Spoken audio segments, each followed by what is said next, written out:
Hello, dear YouTube video friends and viewers. We are now with Mr. Daniel Wickwire on internet. We will chat with him. How are you, sir?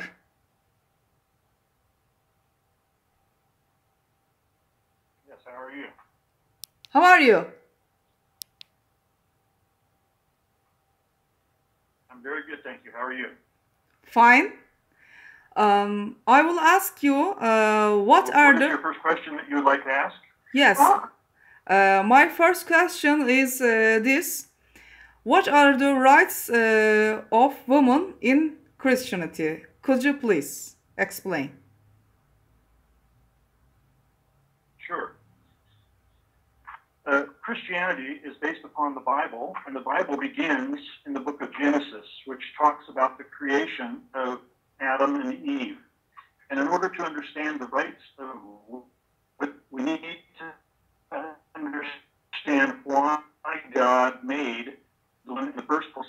In the book of Genesis, it tells us that God created Eve as a helper for Adam. The Bible says that it was not good that Adam was, so he wanted to help her, so he created Eve to be a helper. Genesis 2:18, the Lord God said, "It's not good for the man to be alone. I will make a helper suitable for him." And so this does not mean that the woman is inferior to Adam. They're equals, because we see this in the fact that God, when he created man and woman, he created them in his own image. And he told them in Genesis 2, chapter 27, verses 27 to 28, it says, "So God created man in his own image. In the image of God, he created him. Male and female, he created them. God blessed them and said to them, 'Be fruitful and increase in number, fill the earth and subdue it. Rule over the fish of the sea and the birds of the air, and over every living creature that moves on the ground.'" So God is here telling Adam and Eve they are supposed to have dominion over the entire earth. They are to rule the earth, all the animals, all of nature, and they are to do this together. So God gave this responsibility to two of them. Unfortunately, both Adam and Eve sinned in the garden, and as a punishment, God said to this. He said to them this. I can ask. I will greatly increase your pains in childbearing. I can ask something. I think you are trying to emphasizing that in Christianity, the women are not slave of the man.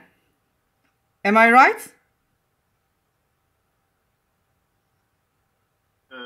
Can you say that again? I think you are trying to emphasize this in Christianity. Women are not slave of the man. Am I right? Yeah, they're not slaves. They were created equal to co-reign together. But God gave them a punishment because of their sin, and the punishment for the woman was that she would have pain in childbearing, and the punishment for the man was that he had to work the ground. He had to till the earth. He had to be a farmer, and he had to raise crops, which would be difficult. When God put them in the garden, everything was free, everything was easy, everything was beautiful. They walked with God, they talked with God, they had fellowship with God. This was the purpose why God made them, was to have fellowship with him. They had a personal relationship with God.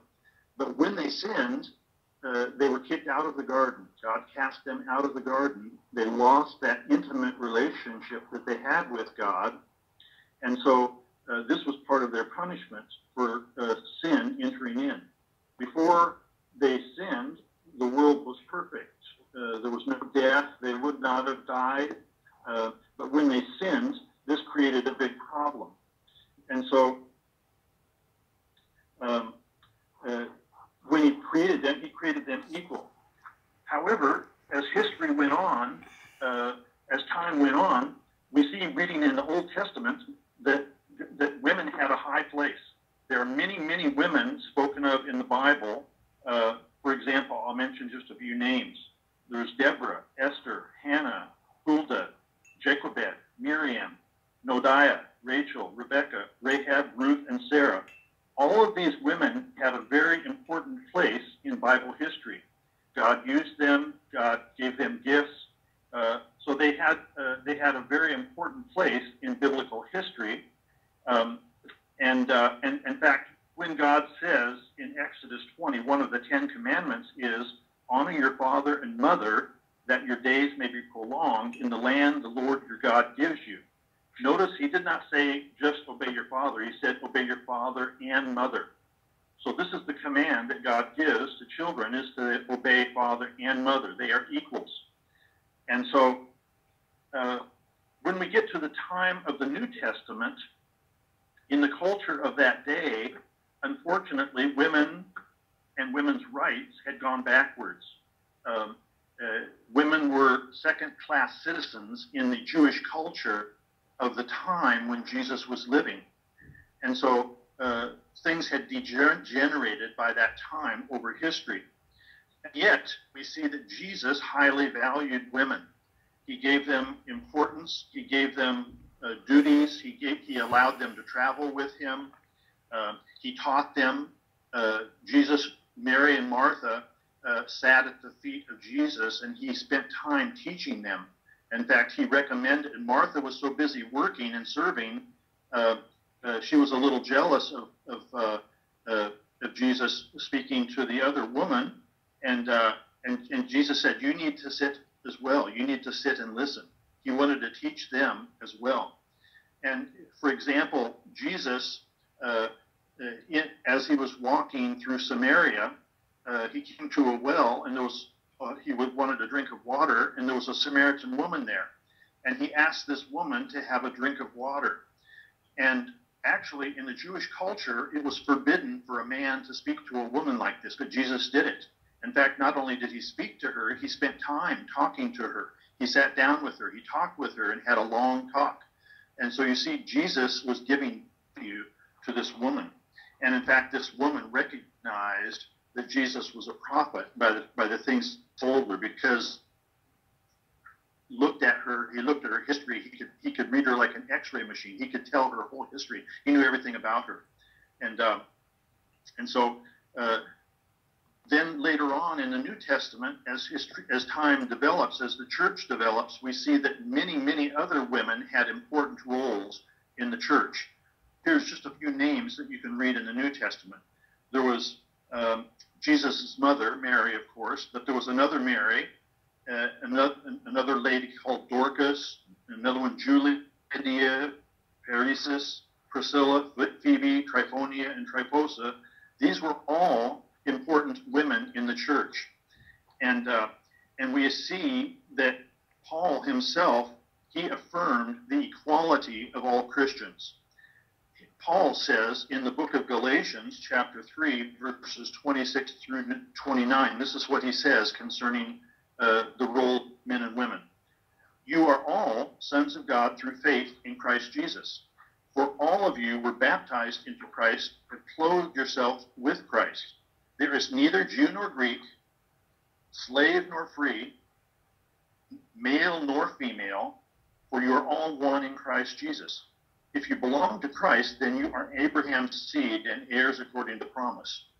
So in this verse, Jesus is saying, Paul is saying, that there is no difference between a man and a woman in God's sight.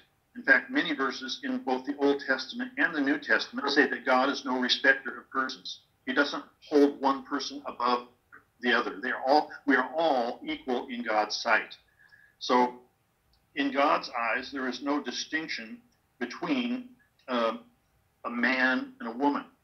However, in the home, the husband is considered to be the head of the wife. He is to rule the home. And so we see that the woman was created for the man, not the man for the woman.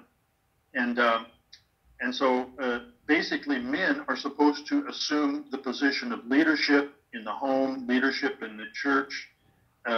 However, God gives gifts. In the Bible, there are approximately 19 spiritual gifts. And these gifts are given by the Spirit of God to those who follow Jesus Christ. And every believer is given one or more gifts, and God gives these to men and to women equal with no distinction. Any gift that is given by God can be given to a man or a woman. And so women were expected to use these gifts in the church. For example, the gift of prophecy is given.